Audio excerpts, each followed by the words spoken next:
I hope my children stay fat forever. That's my wish. They're always in our. Yeah. They'll never not be little fat babies. No, you're going to be a little chubby Forever. people as far as I'm concerned. Yeah, I find myself like not pinching, but like kind of brushing your cheeks, just being like, don't lose that. 100%. I don't want this chunk to go away. Yeah, I just squeeze meat all day. Just pinching meat. It's so good. Yeah. It's so good. It's the best drug. Baby meat. Yeah, baby You heard meat. it first. I hope it's a sponsor of the podcast. Baby I hope meat? that one of your sponsors is Baby Meat. Be like a lotion. And not selling it, just appreciating Just appreciating it. Welcome to Tank Top Talks. We're Tank Talking. I'm your host, Matt Braunger. Tank tops are ridiculous. You might as well wear no shirt at all. Mm-hmm. But they feel good. And the reason why they feel good is because they're ridiculous. Langston Kerman, let's talk about your tank. I love that. Yeah. It's just right away. Okay. It's right away. Yeah. Yeah, you really you ground it right from the beginning. Yeah. We look like idiots, Well, but we feel good about looking like idiots. I don't think you looking like an idiot, though. I feel like garbage. But That's strong. I'm honored that you feel differently about the way that I look. That's very nice of you to say, but I do not feel powerful and or confident. I've told you several times you're a devastatingly handsome man. That's very nice. In a very approachable way. Oh, okay, sure. You know, don't twist it around. I feel the same way about myself. Yeah, you're gorgeous. Yeah, gorgeous. That's I'll be riding that cloud for a few days now. Glass of water. Thank you, Langston. Yeah, it means a lot. But dude, honestly, everybody this is the 4th episode we've done, and like not one person has been like, yes, finally a tank top. Well, you're talking to comedians. I am, but I'm gonna have some. You know, I got some people lined up that they might, and I will bet dimes to donuts that they'll at the same time be like, I almost never wear them. Because like the reason why I started this is because I feel like the silliness makes people let their guards down, but also I like how I don't think I look great in a tank top. I come from a long line of round-shouldered men. Sure. But I feel like when I wear one on vacation, I just feel good. Yeah. It takes you back to. You know, you have 2 children. Yeah, so course. you know you get to have, as much as drive us crazy, we get to have fun through them because they have an innocence about what fun is. Yeah. Where I feel like we don't have a lot of that as adults. You know, we have substances we can ingest, we have vacations to go on, but sometimes you can just change, just be a little free. Yeah, you know? I will say that one of the beauties I found in parenting is that they don't give a fuck what our bodies look like. Yes. Like my kids truly are not invested in in comparing and contrasting my body to the rest of the world. Yeah. And in that way, it's really nice. It is. That's how it should be. Where like most of the time my daughter's asking questions, my kids are curious about bodies, but they're not being like, well, what's wrong with it? They're just like, why, what is that? Yeah. And then I go, oh, that's this. And then they go, all right, yeah. Yeah. Cool. My daughter's like very tall for her age, which, Yeah. you know, I'm a tall person. My wife is a tall I was about to person. say your wife is very tall. Yeah. So but she just goes like, I'm big, but just says it like this wall's green. Yeah. You know, it's not, because there is that thing where when a woman is very tall or very big, there's a societal stigma, or like stigma strong, but you know what I'm saying? No, 100%. I just like that kids don't have. I mean, Chris Rock was saying like if you make fun of how big a kid's head is, they love it. They think it's so funny. Yeah, you know, because they just go, they look at themselves in the mirror and look at you and go, yeah, my comparatively shaped head to my body compared to yours is. You look crazy. Insane. Yeah, you're a little balloon. That's so funny that you're shaped like that. That God allowed you to even keep existing. You look like Charlie shape. Brown. Yeah. Yeah. We've just reached the point where my daughter pushes back when we call her like fat. You call your daughter fat? Not in a pejorative way, not in a shitty mean way, but just a factual way. That like, give me how do you do it? Look at you big old fatty. No, I don't say that. Shut up. No, with my son in particular, because he's 10 months and doesn't speak English, Sure. a foreigner. we're like his name is Atlas. We call him Fatless. Fatless. We have all Great. kinds of fun names Yeah, that he's completely unaware of. I go, Fatty, and he's like, yeah, he's so pumped. And at some point they shed Yes. that sort of outer layer, and we also had to recognize that, like, oh, while that's fun in the house, Yeah. it is preparing you for a type of socializing that probably becomes complicated. Yeah. When you're using words that we associate with negativity, when in fact, I would argue we don't have to treat fat as a negative word. It doesn't have to be a pejorative. Right. It can have a sweetness, a kindness, a warmness to it. Well, it was a sign of opulence, you know, in times before. But I'm not talking about like some weird old fucking British people who like ate too many livers. You don't find Ben Franklin an attractive man? No. Even as a child, I was like, that guy?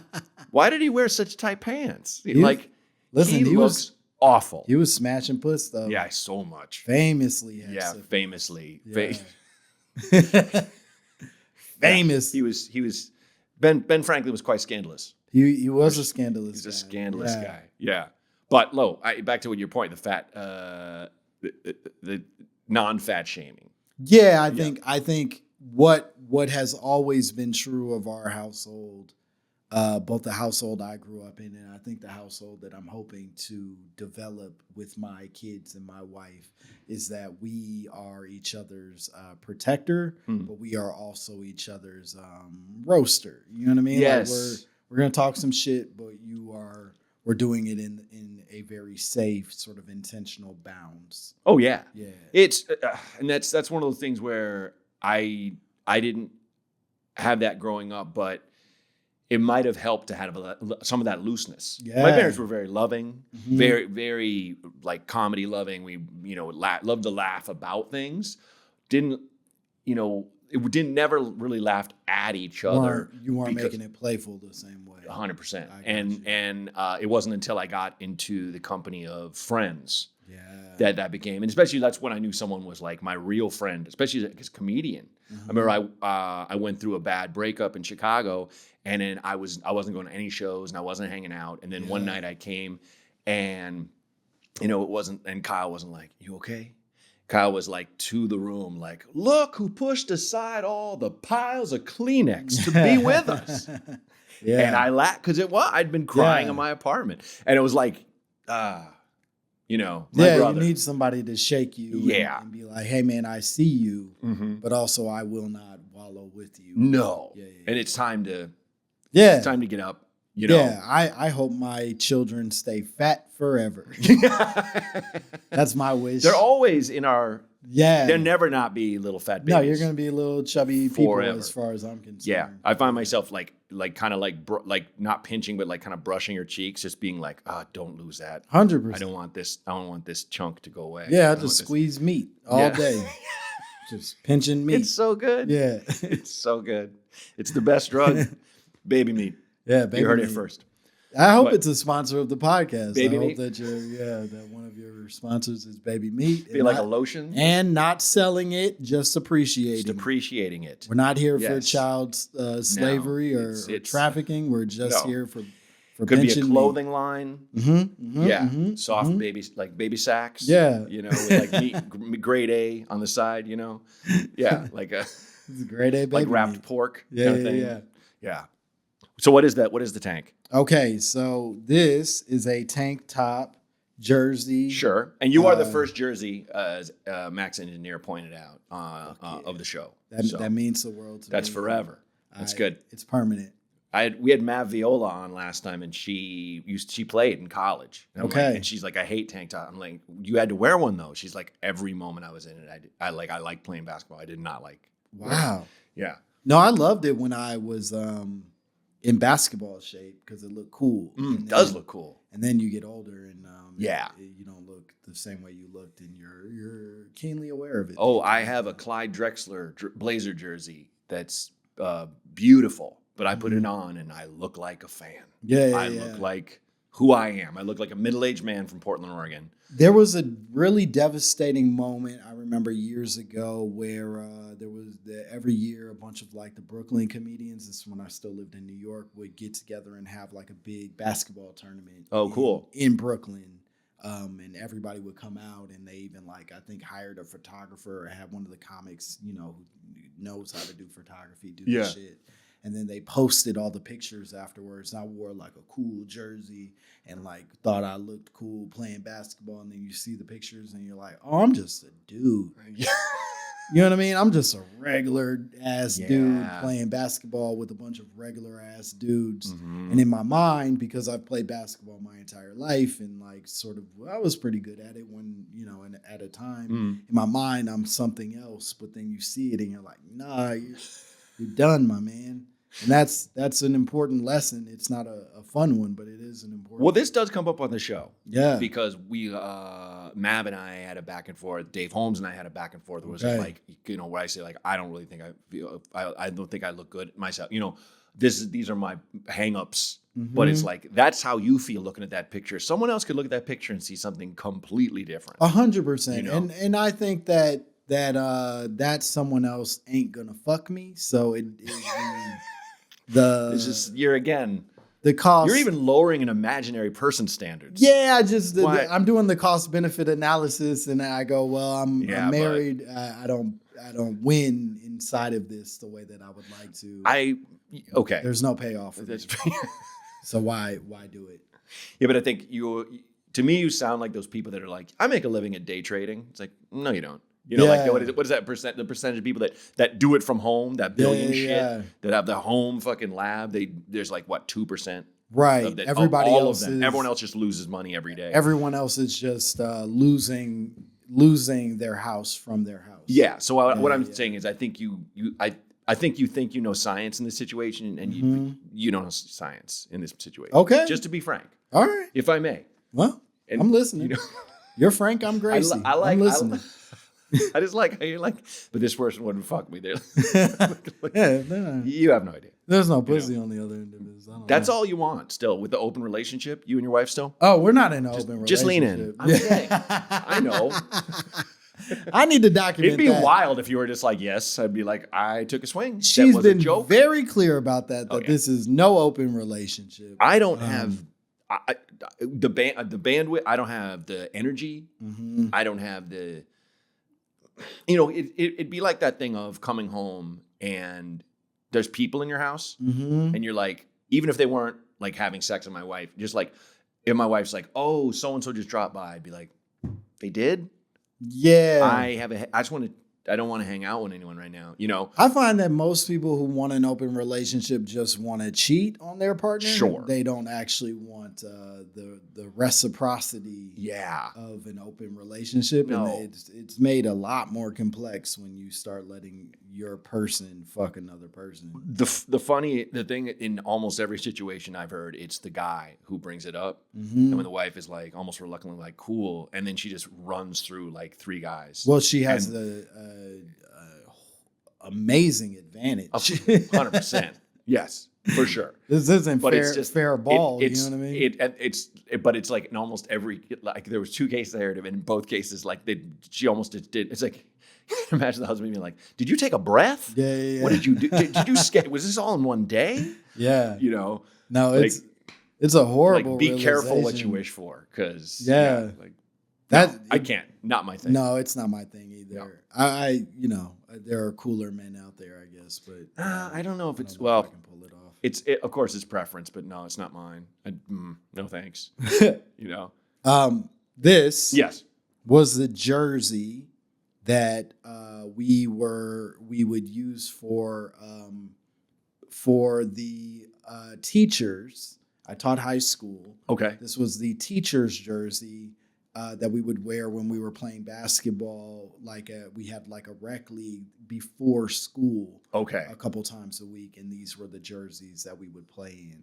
Teachers playing teachers? Teachers playing teachers and sort of larger staff. Oh, cool. It was like the staff at large would play basketball, and these were the jerseys. That's great, man. Yeah, really cool jersey. Yeah. I think it's a cool jersey. I don't know. Yeah. I don't even know what the letters down here stand for. I never invested enough to find out what all this shit is. But they were like, I yeah. guess I work here. They were like, it's $10 for a jersey. I was like, oh yeah, Cool. Yeah, I'm in. Yeah. I want to play basketball. I don't give a shit. You don't have? Do you have your with the one you wore for like the Brooklyn League with the No, comics that was. Or you would just wear your own? That was just a gathering of scumbags and weirdos. Okay, got it. In a park that we Yeah. would take over. Well, you said comedians. I didn't. Yeah. I inferred. Not You're talking about heroes. the certainly. subtext. No. Not one of them a hero. No. If they are, they have no business in the art form. No. When you're on stage, what was it, as Dana Cool said, you have to wonder about the mental stability. I'm paraphrasing of people who get on stage and beg strangers for love. It's you know, it's one of the weirdest things that I feel like has been happening in comedy as of late, where we went through this renaissance of people sort of asking us to be responsible and sort of like good, right? In Yeah, some kind of way. yeah, rooting out the scumbags and Yeah, and then some people kind of took up that mantle of being like, I will be good. I will be representation of goodness. And it's like, okay, but no.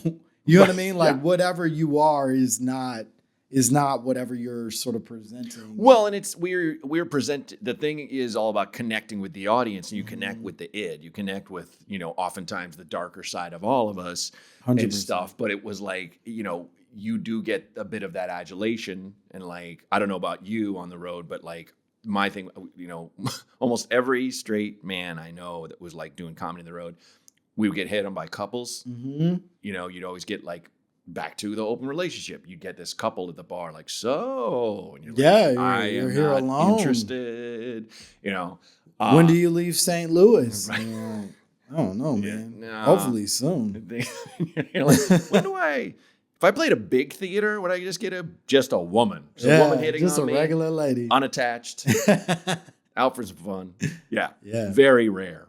But yeah, it's like, I don't want to be like, oh, comedians are baseline like douchebags, but the whole, as George Carlin put it, the whole gig is dig me, check me out, and I don't think look at me and only me. I don't think that to not be good means you are bad. Yeah, I think that is where it becomes a complex conversation. Is that the reality is I'm not suggesting by any means that comedians are bad people. No, I think that it just feels absurd to elevate us to any level of good, because that's not really what this can be.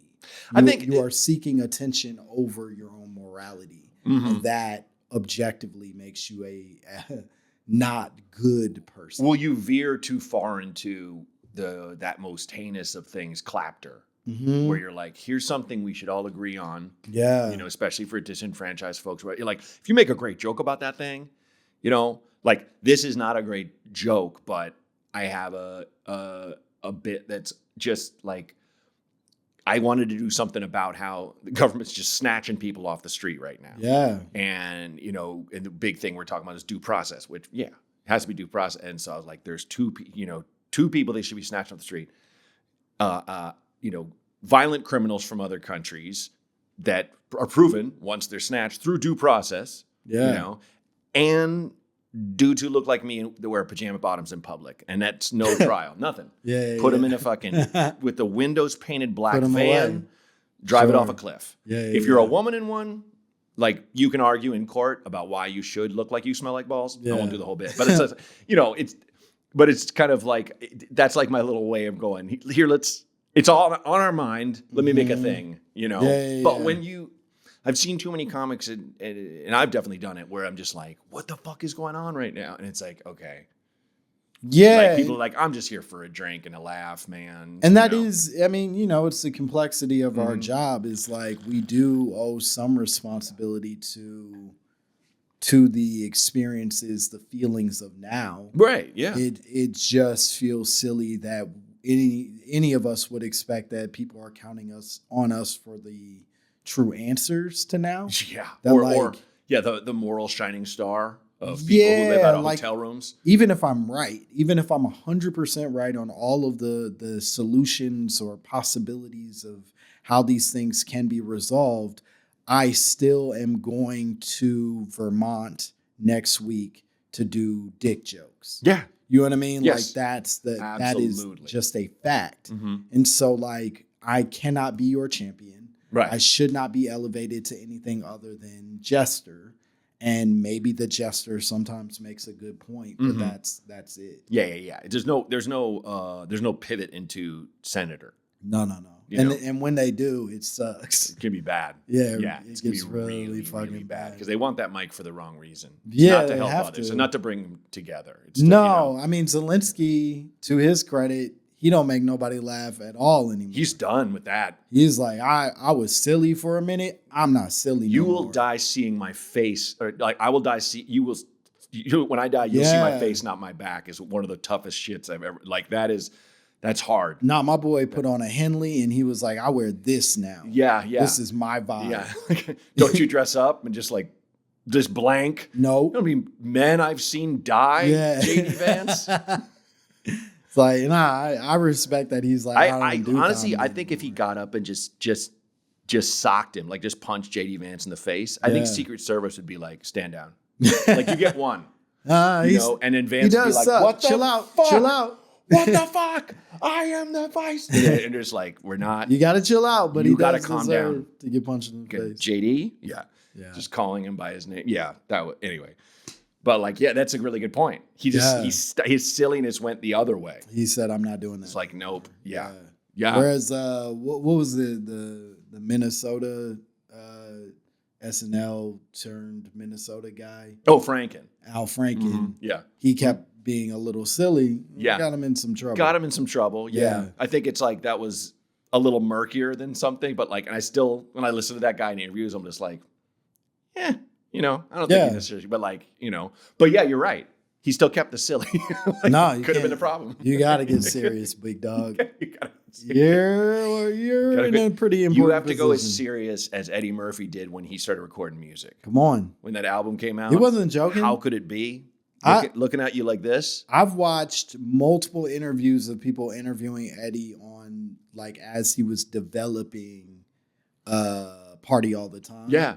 And he's dead serious. Dead serious. He's like, nah, me and Rick, we got snowed in. uh-huh. We were working hard on it and we really locked in on a vision and I believe in it. And it's one of the silliest songs of all time. Yeah. It's fun. It's a fun song for sure. That was a big one in my childhood. Yeah. But it was one of those things that made no sense. Right. It made about as much sense as if like Mickey Mouse just started like shooting up in like a cartoon and no one talked about it. Yeah, and he's yeah, just yeah. like tying it off. Mickey's Like a a user. jump. Wait. He just casually shoots heroin? I've never seen anyone take a drink in these cartoons. But like also him being a Rick James, like arguably ultimate drug user, Rick James. And Eddie Murphy, Top five for sure. lifelong teetotaler, Mm-hmm. right? Like never just drank fruit juice. That was how he partied. Right. Never would hang out, Yeah. would party, but like not in Yeah. the height of 80s success now. You Yeah, know? he wasn't partying the same way everybody else. No. Yeah, But it was that thing, like being around Rick and his band Mm-hmm. as they're just tooting it up, probably. And like, that's just, I mean, to his credit, cocaine has fueled so many great pieces of art. sure. I think he probably recognized, like, if Right. this is going to be great, I'm going to need some cocaine. Right. It doesn't have to go in my nose, but maybe it has to go in the nose of the people around me. And he sees it as a functionality. My only thing was I've done cocaine Yep. and I haven't in a long time and never will again. Yeah. But I've been around people that are doing Never cocaine. again. You're never going to, like, just. If I get if everyone's gone from my life, worst case scenario, and I have a terminal disease, I'll probably do every drug. Sure. That's when I probably try heroin. I got you. Got you. But look, no, because it's like even when I did it, I only did it so I could drink more. And it was that thing where I was like, there's that point in the night where and I wasn't that person that like kept like, oh, can we get more? I can't, because I remember feeling like If I do more, I'm going to die. I remember feeling that like heart going You do crazy a bump and then you'd move on with for the most part. I got because that'd be like I would just look for that. I was that worst of guy, like those people who smokers hate, where when they're drunk they're like, "Get a cigarette." It's like, "Dude, why don't you buy a fucking pack? You're always asking for mine." I was that. These are actually $12 a pack. I'm not. Yeah, pumped and to give cocaine them is to you. expensive. Yeah. And I'd find out someone had it who I didn't know and try to follow them around and try to give them money. And they're like, dude, that was like this much, like a tiny portion of my life. But it was like, didn't last long. But since then, I've been around people doing coke all the time and been offered it, not in years, but it's like not fun to be that person near someone who's gacked. You know what I've never quite understood, and I've never done cocaine, but I'm no hater. Enjoy yourself. Right. Crack Sure. is cheaper than cocaine. Right. But you've added ingredients. Mm-hmm. It doesn't happen very often where we add ingredients to something and we go, that's make that cost less. Yeah, it's true. But I think I assume it's because of the ratio of how much. Yeah, the stuff you're adding, and you're getting more base and less less purity for sure. And it's also like it's concentrated and it lasts 10 minutes. That's it. Where cocaine can go on for. Crack is fast. Crack is fast. Very fast. It's about 10. It's like 10-minute high. Have you done crack? No. Oh, okay. No. Right. But it's could have been breaking news. I just want to take it out now. I didn't say I didn't do crack. I only do crack when I'm in a tank top. That is, I will say, it is a crackhead look. It is a look of someone who is. I've met many. I don't care anymore. Yeah. I don't think they're. It's a weird A to B, but I definitely think that there is some correlation for sure. Oh yeah. Yeah. Well, and it's also, I would say, I'm also influenced by film, where every time a person played a crackhead that I can remember, they were wearing a tank top. Oh. What? Menace to Society, New Jack City. Yeah. Was Chris Rock in a tank top in that movie? At Home, I think he was. Wow. Yeah. When he did it finally, like broke and had it, Yeah. Okay. Great scene. Such a dark era. Anyway, maybe his greatest performance, I would say. Yeah, I would say. Yeah, was it Pookie? Pookie. Yeah. Pookie. I love that movie. Yeah. Ridiculous. Very funny film. Very funny. Not supposed to be. But no. Extremely funny film. But I feel like, and it's been said like, comedians find shit funny that other people don't. But I feel like everybody does. If they really kind of let it go. Yeah, I mean, I think it was important at a time. But I think now, given the things that we've as a society seen, I think most people would watch that and get a good belly laugh out of the feel of that. Well, like Chris Rock spoofed the Pookie scene in CB4. Yeah. Where it was just like, he probably loved it. He probably was just like, oh, perfect. I'm going to put this in. I don't care what note you give me. Yeah. I'm putting this in the movie. For sure. Damn. Yeah. How do we get on cocaine and crack? I don't know. Oh, I just Eddie got Murphy and this is good. It's just like this is bouncing all over the place, but it's like I love it. Like it's fascinating train of thought. You and I. Oh yeah, I'm wearing what are you Temple wearing? Go Owls, Temple University. My wife went to Temple, so when we visited, I bought this. You are from Portland, and you went to school in Portland? No, I went to school, college in Purchase, New York, which is right like in Westchester County. Went to Manhattanville, tiny liberal arts college, like about 2,000 students, really tiny. So right near SUNY Purchase, if you know where that is. You went there, but then you went back to Chicago. Chicago, to start comedy and all that. Mm-hmm. Yeah.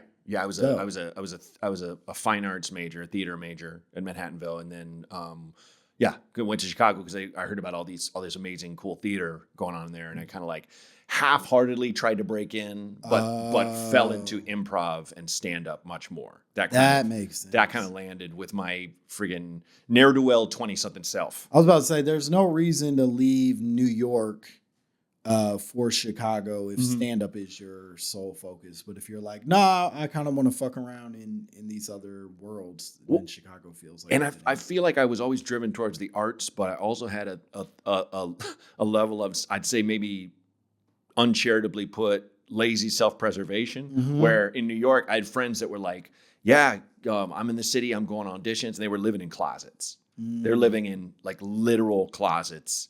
Like I visited a friend and like stayed in he had like a place about as big as these 2 chairs. And there's a bathroom down the hall. And I was like, and he just, all he did all day was deliver heavy shit all over the city. And I was like, no, dude. No, that's. And I talked to people living in Chicago, and they're like, "What? No, I wait tables, I this and that." You know, It's like I do say, like looking back, it's like probably should have given it a shot, but I do believe in the butterfly effect. If I change one thing in my past, it's like can't look back and go, "Oh, I should have done this." You know, I didn't start comedy for real until the year before I went to grad school in Boston. So I did a year. Oh, you started in like college though. I started in grad school. So okay. like not officially in undergrad, but like I did a year of teaching at my old high school. And during that time was so sad that I turned to stand-up comedy as a way of feeling potentially better. How was that teaching at your old high school? Miserable. My teachers were my peers. I could no longer call them Mister because they were meant to be my friends. It's a nightmare. Dude, I feel like you had a little bit of because I had a recent bout with, as the kids call it, ego death, and the Mystics. Like basically, I went back for my school's 100-year performing arts department anniversary, where I started on the big stage as an actor and stuff. And like my friend put together the multimedia stuff for it, and I literally went home to see this thing. Yeah. And my buddy was like, "Do you want Braunger to make a video?" Because a bunch of people made videos. And my old theater teacher was like, "I think we got enough." And I went, and it was like, I'm seeing people that are like, "I'm a stand-up comedian," and I've never heard of this dude. Holy and I'm shit! Just like, is there? And it's in my head. I'm like, you know, I'm like reflecting. I'm like, have I had nothing as a career? Am I a piece of shit? Because I used to, no shit. I'd be like, all right, Beverly Cleary, she's probably number 1. Sure. We're just talking straight fame. Domicon Stu, probably 2. Yeah. Probably tied with Suzanne Summers. Yeah. You know, or the guy who wrote Black Hawk Down, he's in there. You're but I'm saying like, of the alumni. In my head, I'm like, I'm top 10. I gotta be. Yeah. No mention of me. And it was that thing, but it was like, why is it so important? It's because you want to look back and see you've achieved something, but it's like you went back to teach, like was that the only offer you got for like? Yeah, I mean, I graduated from college in 2009. Wow. Wake of the financial crisis crash, housing crash. And so, and I had an English degree, and my only real goal up to that point, or what I thought was a potential job option, was advertising. Okay. I wanted to like work in creative advertising. Yeah. But part of what I didn't know, I thought I could just like write funny commercials and that could be a job. But what you also have to be able to do is like graphic design. Right. Or like have some kind of partnership with somebody who can bring those ideas to life. And also, they don't actually want your shit to be that funny. No. They want it to sort of be in line with the vision of like, you know, the thing that they're attempting to make, whatever. Of course. So, long story short, I just wasn't in a great way in terms of like setting myself up for a grand future that I thought I deserved, I guess, after college. Sure. And so going back home just meant like figuring it out. And in that time, I was working for an old teacher at my high school who needed an assistant, and then was subbing part of the time, and then also doing this like poetry assistant job, and then doing after school programming relating to poetry.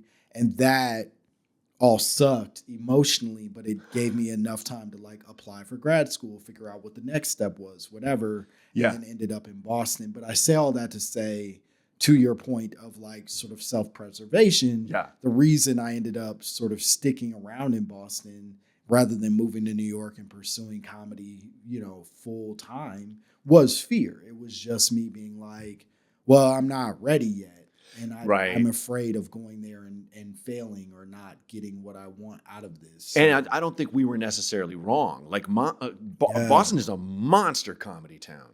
Like, it used to be. It wasn't It wasn't necessarily when I was there, Okay. although it had remnants of whatever people used to talk about. Sure. And now I think it's just a place. I don't think that it's necessarily a particularly like phenomenal scene in any way or shape or form. And I think that's, not to be like, and that's because of BlackRock. But really, no, because like I really feel like there used to be affordability, but it's so tiny and it's so colonial, which is so beloved by people that want these cute places. Yeah. And so it just gets bought up. And it's like, where do you put your show up? Like, there used to be a great club there that, or it was a bar that put up these great comedy shows. And like me and Dana Gould did this, like we just did like these tiny tours called the Bukkake of Smiles. Yeah. That were, we do New York, we do Brooklyn, and we do Boston. Yeah. Or we do two city, Were you doing Grandma's Basement? We Or did. what were you doing? No, we did the Bell House in Brooklyn.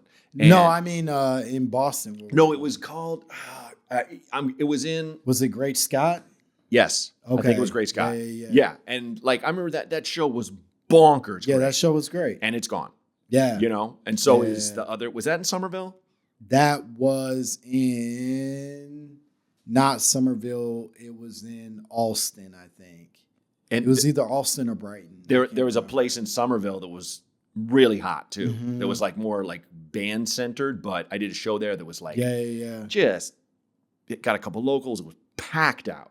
Yeah, Great night. I think the tough thing with the Middle East probably that wasn't the Middle. That's Cambridge. It doesn't matter. The point being, I think to your point, the transitions of these scenes and so the priority of comedy has shifted across the board. For sure. I would argue that no scene, including New York and LA, is fully what it was even when I started comedy. No way.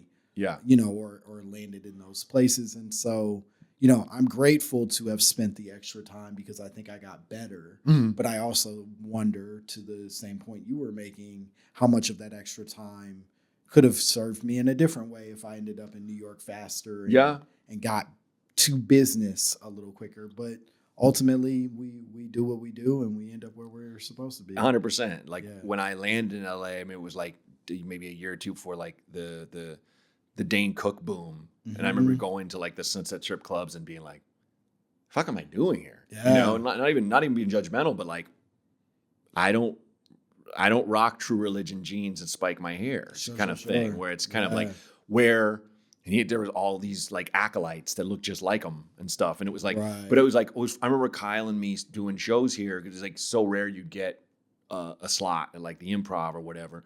But we do them, and like all the gang from Chicago, the people I knew from Boston that would go up would like have good sets. And there was a whole wave of dudes that I think their agents saw Dane's success and were like, you're a handsome dude. You're not getting auditions. You should do stand-up. Yeah. And they would get them a spot and these guys would eat shit. Of course. Beautiful dudes. Yeah. Just dying on stage. And it's we're all a hard like, job. what is this guy doing? Yeah. You can't just write a thing and go. Yeah. You have to fail at least 100 times right. before you get anywhere. I mean, I say the worst thing that could ever happen to you on stage your first time when you're a stand-up happened to me. I killed. First time I did stand-up because the audience was full of friends of mine. That's what I didn't think I was going on stage. I was there to see a friend, and someone dropped out, and the booker was like, oh, Rob says you're funny. And I sat at the bar and wrote down some bullshit, and I remember I riffed on people leaving and coming because I was just like out of my head. But it was, and after that, I was like, oh, this is me now. And then I just proceeded to shit the bed and shit the bed and shit the bed. Yeah, I'm really grateful. I fucking ate my dick the first time. It's the best thing. I really do think it also, for better or worse, teaches you how much you like this shit right away. Yep. Because like I ate it pretty hard, but I also was like, oh, I could fix that. Yeah. Like I immediately was like, nah, next time I know what I did. I know how I can do it. I know I did wrong. And I was wrong. I couldn't fix it. Yeah. It took me a really long time to learn to fix it. Sure. But that's what this job is being like, nah, I got it. Yeah. Don't worry, everybody. I'm still going to be awesome. There's a doctor on this plane. Yeah. Yeah. And we're in that way, we're psychopaths. Like, Yeah. that's not true. We're not doctors. We're idiots. But it is weird to describe, but we do know what we're doing. You know, it's like when it's like, you know, I don't have that when I'm playing a club where I have a moment of, oh shit, you know, my only oh shit is, oh fuck, I'm tired of my jokes. You know, I'm going to try something. Yeah. But it's like, it's a good oh shit. Where it's like, I'm just going to try this. Even when it's not going the way that I would have liked it to go, I never feel like I can't solve the problem anymore. 100%. And there were times in my career where I felt like, all right, man, I guess this is just going to be a bomb. Yep. This is just going to be a bad night and you can leave fast and we'll all be done with this. It's kind of like betting when you have a joke or a premise that you love and no one connects with it. It's like betting with your heart in Vegas. Yeah, 100%. I really want the Bears to win. Yeah. They're not going to win. History tells you. You're going to lose money. They're going to lose pretty bad. They're going to lose pretty bad. Yeah. Yeah. That's the new phrase. You're betting on the Bears with that one, huh? Betting on the Bears, baby. Yeah. That's what comedy is, betting on the Bears. Do you have any I was driving here and thinking about how I think we all have like favorite jokes we've seen other people do that like stick in our heads. Oh, wow. You know, and this is always frustrating to admit, but it is true. I watch so much comedy. Okay. And like I watch every special I consume. Really? Yeah, I'm a real like Jesus Christ. But a lot of it is hate watching. A lot of it is sort of like I have a hard time hate watching or listening. I just go, what am I doing? I consume everything. Good for you. But on the flip side, I think it makes it so that nothing is permanent in my brain. Oh, really? Yeah. So like I'll see things that I love or I'm Okay. really interested in, or somebody will say some shit that's really funny. Yeah. And it all kind of becomes a wash of I like that person or I don't like that person, but it's never like, dog, that joke that he told lives with me forever and always. Okay. Kind of thing. There are a few, but they'd all be like, you know, I'd have to sit here and think about them. Yeah, I just had like an earworm in my head. I was thinking about two. Well, one of my all-time favorites, the late Andy. Do you know Andy Ritchie? He was an Austin guy. Yeah. Really funny dude, but he had a bit about he was just like the premise. It was like all you had to do was say the premise, and I can just leave because it's the funniest idea. Where he's like, do you guys know that Ray Parker Jr. wrote the song Ghostbusters way before they even wrote the movie? And I was like, funny. Fuck. And he's he just showed up in the studio and was like, I ain't scared of no ghost. And the engineer's like, fuck, are we rolling? This is amazing.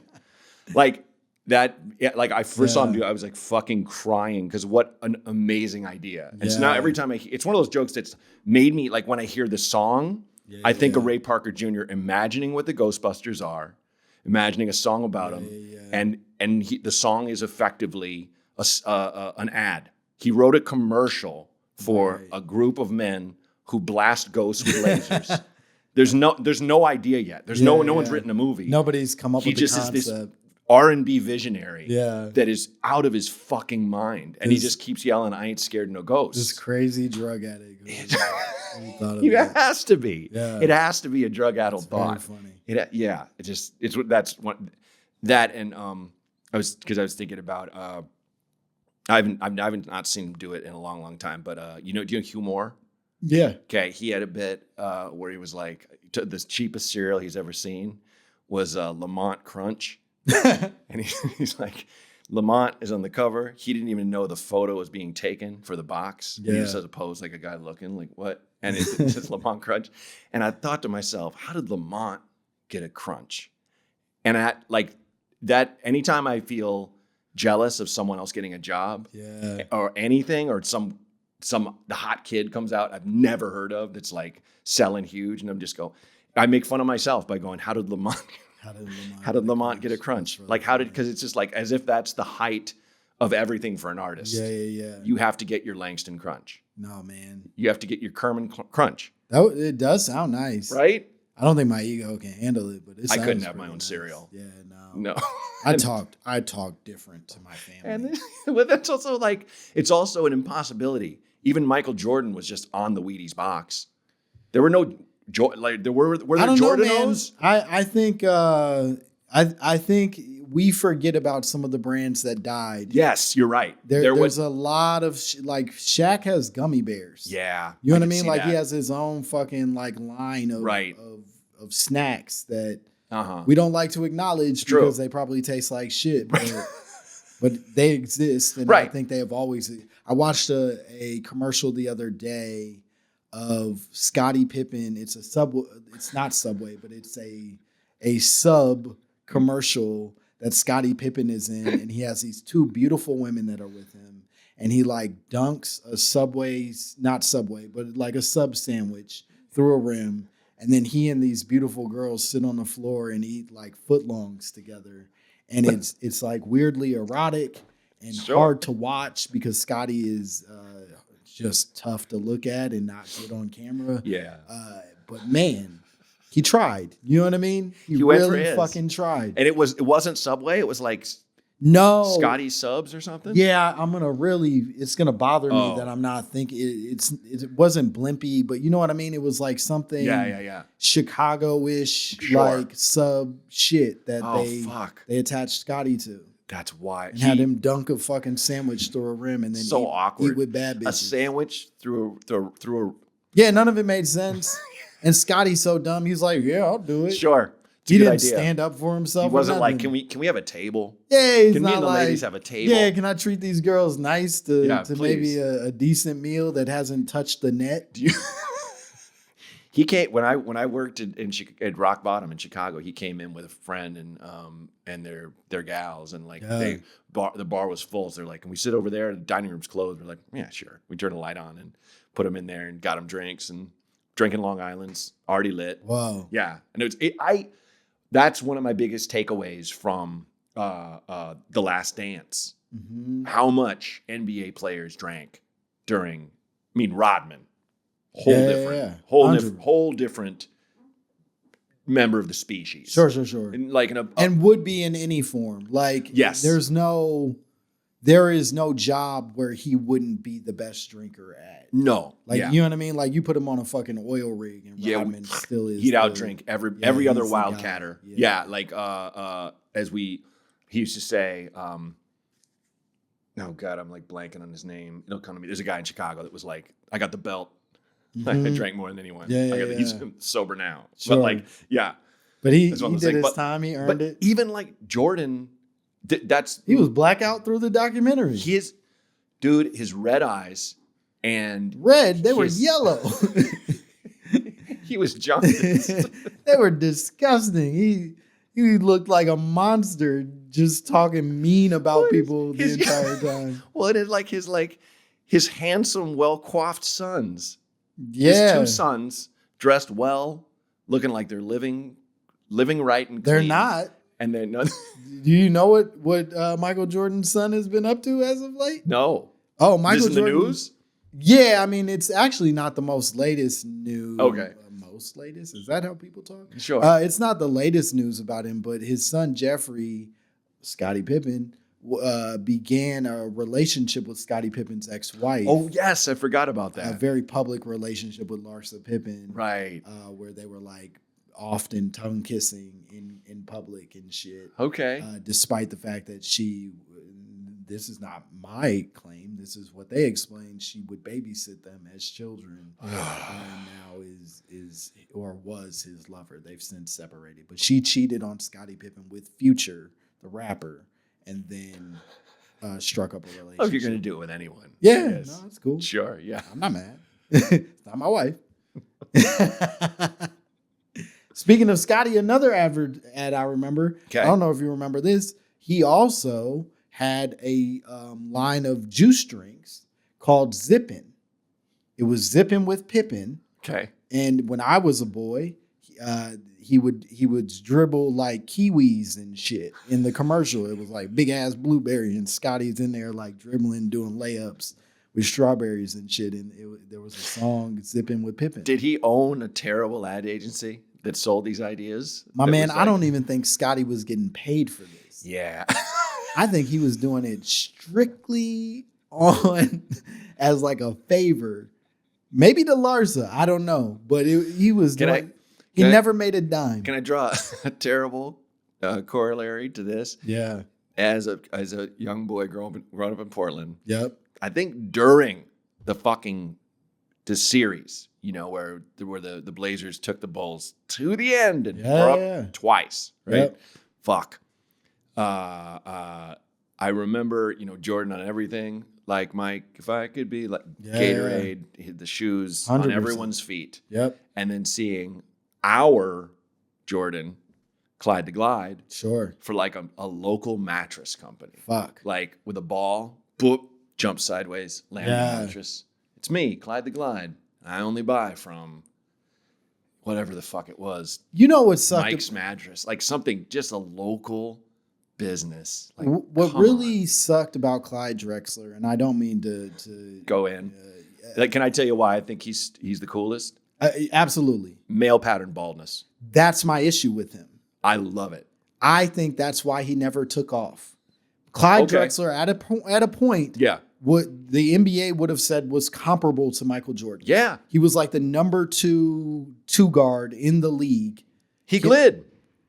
He was the Glide. Yeah, for a reason. That motherfucker was really good at basketball and insane hops. But he looked 46 the whole time, so you couldn't root for him. Yeah.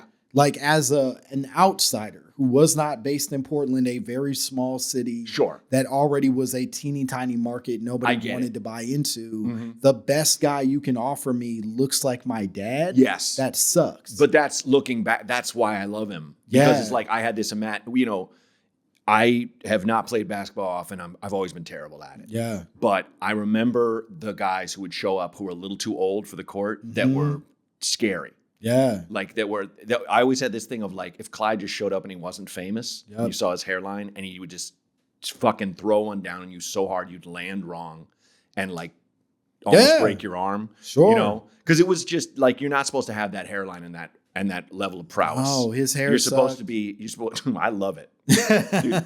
And it's like, I was went to like a resort, like a weekend getaway with my wife. And there's this very tall black man ahead of us at the checkout stand. And I'm like, he looks familiar. And then as he walks away, he's getting in his car. And I was like, fucking, it's Clyde. And I was like, was that Clyde Drexler? And she's like, it was. And I'm like, fuck. Wow. I could have got a picture with him. Yeah. Because it was like, I just remember it was that we knew them all. We knew all the, sure. Duckworth, the center who had no hops. That's to this day the basketball player I relate to the most. Yeah. Had Porter. I'm forgetting but at the time it was like that was our was little Sabonis on small that team? Town. Not yet. Okay, but like small town squad. Yeah, man. I get it. We have to find our champions. How we find them. But it's like speaking to your truth. Mm-hmm. I see that as a kid going, fucking shave your head. Yeah, man. Clyde. Just fix the rest, and now I can root for you. Now you can be my guy, but you look like shit.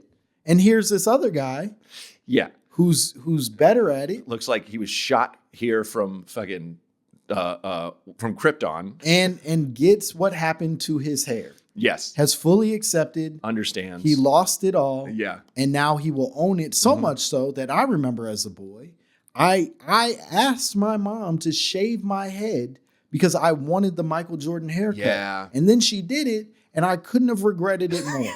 I looked like absolute shit. Doesn't work on everybody. I looked sick. I looked awful. Right. I had to go weeks sort of explaining myself to my friends as if this wasn't something I had volunteered for. Right. That said, Michael Jordan was an inspiration. Clyde Drexler was walking around looking like Shane. That I get you. Yeah. I get you. Yeah. Can I tell you what Michael Jordan said to me once? Oh yeah, please. I was on a commercial with him and Cuba Gooding Jr. Oh. And for Haynes. A hitter's row. I played. Good guy. Yeah. I played a security guard who was pulling Cuba off. Because the joke is he won't let go of Jordan. Okay. He's like, oh man, he wants to be his friend, and that's the whole joke. Yeah. And I keep trying to pull him, and I remember he has it in his contract that he doesn't on every commercial he works on. You got to shoot him out in like 3 hours. Yeah, an ungodly small amount of time. Sure, for a commercial. So he just shows up. If we didn't get it, we didn't get it. Yeah. Which is amazing. Like the Awesome. dream. Yeah. Yeah. And he's just sitting around waiting for the next setup, while they're framing his stand-in. Mm-hmm. Who was his driver? Do you know the story? No. His when he first started becoming Michael Jordan, this guy would pick him up. He was like a local Chicago guy. And he's like, what's your name? He's like, oh, I'm telling you, like, where are you from? And he's like, I'm gonna hire you. You're my guy. You're my driver now. And then he was like, and they're about the same height. And he's like, you look like me. And they were like kind of laughing. And he's like, he's a stand-in. So if you work with Jordan on a commercial, same guy, that guy is always hired. So that guy's set for life. Perfect. Which is awesome. So they're just framing up his double, and Jordan just sitting around the Hanes t-shirt, and he just looks over and he's like, you in this next shot? And I'm like, yep. And he's like, doing a great fucking job. That's all he said to me. Great. F-bomb for no reason. Yeah. Weird. Also weird that he thinks he has a say on who's doing good in acting. But yeah, that's awesome. I'll take it. Yeah. I'll take it. Yeah. It wasn't even so much like I was like, thanks, Mr. I think it said something like, thanks, Mr. Jordan. like I'm a child. Wow, thanks, Mr. Jordan. You're the best. You're the greatest champion in the whole world. But it was like, what really tickled me was the fact that he just said the F word for no reason. But that's, what a fascinating figure, because I didn't know he was a bad guy until well into my 20s. None of us did. Yeah. It wasn't until, when I started waiting tables in Chicago, where bartending, where you learn everything. Sure. Not even from patrons, from staff. No, they're like going out like industry such nights. And such was here. And real piece of shit. Whatever. Yeah, you find out like real fast who's cool, who's not. But like the stories were legendary. Like even when the shit started coming out about R. Kelly, I was like, yeah, Rock and Roll McDonald's.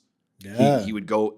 Rock and Roll McDonald's, which it's gone now. It's a McDonald's, but it's not Rock. It's the biggest McDonald's I know of, but it is huge. Not coined as Rock and Roll. No, because it used to have the bad mural of all like Little Richard and the Beatles and stuff, and it's right in River North. Yeah, and they'd be like, yeah, he goes to R. Kelly goes every prom night and just hangs out. I'm like, what the fuck? Yeah, and I was like, ugh. Yeah. And then all the stuff came out about the girl on the videotape, and then everything else. Went since. to my high school. Really? Yep. Ugh. Jesus. Yep. In the Surviving R. Kelly documentary, the one photo they show of her, she's wearing an OPRF jersey. Wow. Yeah, it sucks, man. Man. Yep. He had a place right over in Lakeview that was right by a bar we would frequent sometimes. Okay. And you just be like, someone's like, yeah, that's R. Kelly's. Like my buddy Henry, who has a girl, you have to go back. It's called the Double. It's a great bar on the west side. He worked at a movie theater, and he told me like these guys showed up with R. Kelly and found Henry. He's like, maybe because I was the only black guy working there. Yeah. And the guy's like, the guy's like, we're gonna need to clear the theater. He's like, what do you mean? He's like, R. Kelly's here, man. So, and Henry's like, okay. So he can go in. They're like, right. Nice, man. The guy's looking like, that's R. Kelly. You got to get these people out of here. Yeah, what the fuck do you want me to do? I scoop popcorn. I'm not going to tell people I can't kick people out because there's a pop star here. But also the reason they clear it out is because you spend so much money that you make it profitable to ask people to leave. You have to buy every seat. I don't just clear it out because a cool guy showed up. Cool currency won't pay my rent. It's like, or get me another job when I'm certainly fired. Hey, everybody's got to leave. This guy's awesome. The fuck are you talking about, man? Buy the tickets. And then I'll tell him to get the fuck out. I'll be mean to him for you, Mr. Kelly. For sure, if you pay me enough. If you pay me. Yeah. But I'm scraping by. Yeah. But this isn't fuck this out isn't of here. This isn't how you win hearts and minds. No, you're R. out Kelly's of your guy. mind. I still will fuck with Henry because I have this idea that I'm like, we gotta do this. We gotta do this bar. And it's the sign is there's two signs for open and close, and it's Terrence Howard's face. And it's called Maine. Okay. M-A-N-E. Yeah. And I was like, you call a bar Maine because if you had a good day, let's drink, man. Yeah. Right? Man. Yeah. You had a bad day. Let's Man. You know? And so it'd be like, we're open, man. Yeah. And then other side. And I have a picture of Terrence Howard from Fight Night with the feathered cut. With the wig. With the wig. Yep. And then a picture of him in a hospital bed from one of his films. Oh. Thing in his nose, and it says, we're closed, man. Here's what I'll tell you Okay. is I recently spoke to Terrence Howard on FaceTime. Based on your thing? The video you did? It was a weird... check out, quick pause, check out Langston's online shit. It's the shit you do is so funny. I was trying to tell a friend of mine about your Black Presidents bit, the Warren G. Harding one. I don't even remember that joke now. Where you found a picture of Warren G. Harding like this? Oh, right. Yeah, okay, for My Mama Told Me. Yeah, absolutely. Yeah. It's just so perfect, and his name is Warren G. Yeah. Anyway. But anyway, so you made that video about what Terrence Howard it was like with Terrence Howard. It was more Science about Institute. his math. Yes. And sort of we created a fake institute promoting Terrence Howard's math. That said, for the podcast, we spoke to a gentleman by the name of Brandon T. Jackson. Okay. Who most famously was in Tropic Thunder. He was. Oh yes. He was the booty sweat. I was at a coffee shop a couple weeks ago and I saw him. He was walking around and I was like instantly recognizable as Al Pacino, right? That's what his name was. I think so. His rap name. Alpa, two words, Alpa and Chino. Yeah. But anyway, Brandon T. Jackson was on the podcast, and because we had a poster of Terrence Howard in sort of like the beautiful sort of texture of our podcast. Sure. He latched onto that and then FaceTimed Terrence Howard as we were on the podcast. And while we were talking to him, Terrence Howard and both Brandon T. Jackson and Terrence Howard began to get a little litigious about the fact that we were using his likeness in a way that he was not seeing money for. So I say all that to say, if you do it, just avoid inviting Brandon T. Jackson or making Terrence Howard. I think maybe we have just Terrence's photo on the inside. Yeah, just like you don't want that on the outside. If you go to the double with there's. If Brandon T. Jackson drives past, you're gonna have some problems. But as long as you keep it on the inside, I got a good feeling. Okay, they'll stay out. Good. Yeah. Okay, cool. So the only real segment on the show that we do is talking about, it's called Tucked In Tanks. Okay. So when I was a kid, there were like guys who you're kind of quote unquote tough guys in the 80s. Yeah. They'd have tank tops tucked into jeans, which is arguably one of the gayest looks. Sure. Ever. And I only say that because these are guys who would throw around the F word like you wouldn't believe. Yeah. Not Patrick Swayze in Roadhouse. No, but I get it. I seem to remember him rocking that look in that movie, But it to me, it kind of signifies something utterly ridiculous, something over the top, something could be very intense, very traumatic, very funny. What would be what's your tucked in tank take on anything lately, or a memory you maybe have, or just a thought? Oh, wow. Well, we were talking about Terrence Howard. Okay. Terrence Howard, when we spoke to him. Okay. We spoke to him for about 10 minutes on FaceTime. One of the things that he's most passionate about right now is a man card. He said that he's really focused on making sure that everybody keeps their man card, which he has explained to me and David Bory, my co-host, that the man card is sort of not giving away your fucking manliness, your sort of like the essence of you to the world around you, specifically in Hollywood, that don't get bent over in any scenes. I see. Don't do any of that gay shit, as he would eloquently put it. Wow. For the sake of entertainment, because you will lose your man card and be left as a shadow of a man, pretending to be the man that you were. I see it from, it's going to sound insane, I see it from a black perspective. But listen, but it's this thing where I don't. It is there's that element, there has been traditionally that element of taking away everything from black people and taking, a level of manhood from black men. Yeah. That said, boy, is that homophobic of him Yeah, Like, no, I mean, holy shit. again, not a hero, very funny guy, but Yeah. not a hero. Great I actor. think I enjoy watching him on screen. unbelievably talented. Very on good. screen. That's why we continue to talk about him. Absolutely. To this day. Yeah, I think that certainly there are ways to add logic to homophobia in all forms. Sure. And I think certainly there are racial elements to all things historically that we can process as far as like, oh shit, this was done to this community, or these people were mistreated, and so we do understand where some of these feelings can live. Yeah. That said, come on, dog. Dude. I mean, even as an actor, you're limiting yourself. Yeah. You know? Like I always think about that, like I'm blanking on his name, but Marcellus Wallace, Pulp Fiction. Yep. Blanking on the actor's name. Ving Rhames. Yeah. Friggin' in everything.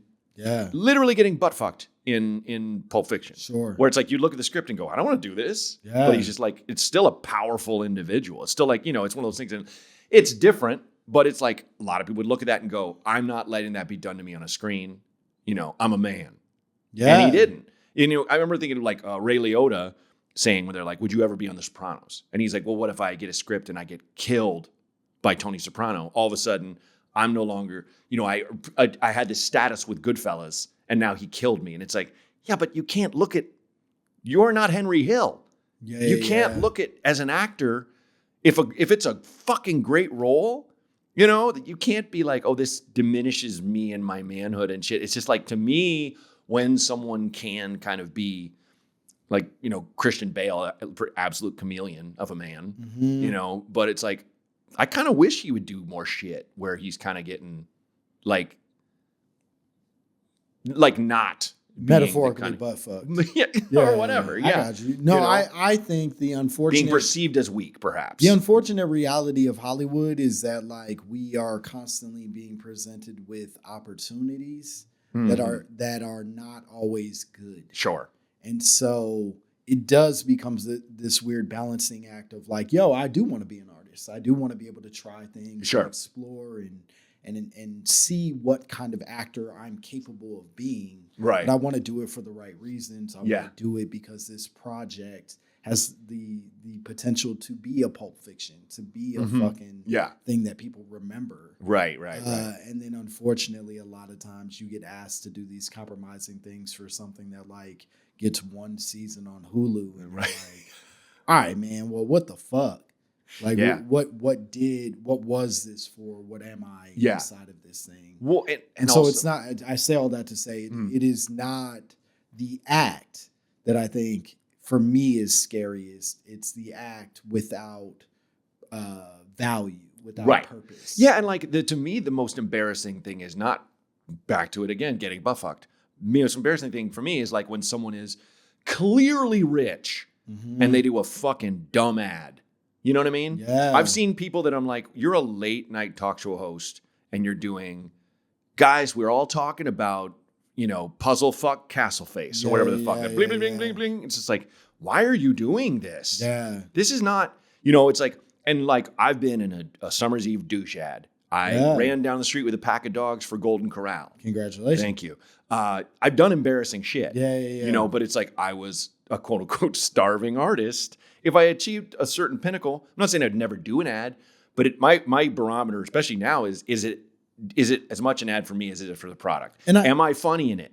Yeah. Thankfully, I'm never going to be asked to go, Excedrin saved my headache when my wife passed away and I was always crying or whatever the fuck. Yeah, and I think to your point, to me, the idea of doing some sort of weird commercial for something that I believe absolutely nothing in. Right, yeah. And like, I'm not being funny. I'm not even being like that charming. I'm just like saying lines for the purpose of supporting capitalism in its most vile form. Right. Feels like the losing of the man card more than the act of getting fucked in the butt. Let's FaceTime him. Can you tell him his number? Oh, Terrence. Yeah. Do you have anything you would like to plug? I'm going to go ahead and plug My Mama Told Me. My Mama Told Me. Incredible podcast. Thank you. That's very nice of you.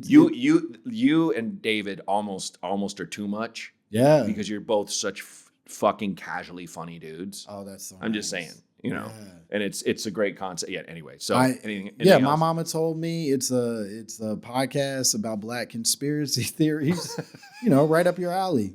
Hey, I want that audience. No, I hope you have it. I Good. hope that'd be awesome. And I mean, yeah, I listen to that podcast. I know it's so nice of you. It's hosted by David Bory and I, and yeah, we do a lot of weird, absurd, silly things, and we talk to Terrence Howard every once in a while. It's really dope. So yeah, listen. You got to get him as a guest. Listen to that's the goal. He was on. We have the FaceTime on video, but we do not have the official him as a guest. He went on Rogan. We'll get him. We're close to Rogan. You get it, yeah. We're pretty close to whatever Rogan's You got and going Joe on. are kind of the same dude. I feel that way all Just the time. kind of that's the vibe. Yeah. Every time I kick a bag, I say me and Rogan. Dude, next time we're like, if I go before you at the store, I'm gonna be like, give it up for the Black Joe Rogan. Right? No explanation. Don't just say a let word. you fucking take Just that. let me eat that. You take this bag. Truly, I would love that so much. And yeah, watch Everybody's Live on Netflix. Oh, yeah. Hosted Everybody's Live with John Mulaney. It's hosted by John Mulaney, and it's a live talk show, variety show that I'm very happy to write for. That dude just hit the jackpot with, like, he can just do anything he wants with that. He's a funny guy. That's fuck. Yeah, I know. Yeah. Not necessarily he doesn't deserve it. I'm not like, ugh, what a fucking asshole. No, I didn't. Who think gave that no. shit at that job? No, I'm just like, it's one of those things. It's like, you know, as a performer, I look at that and go, man, Yeah. just to book any guest. No. I was like, Joan Baez in Cypress Hill. Yeah. What the fuck? He's just making it up. This is magic. Yeah, that's great, dude. Well, thanks for being on the show. Thanks man. for having me. Appreciate you. This is really fun.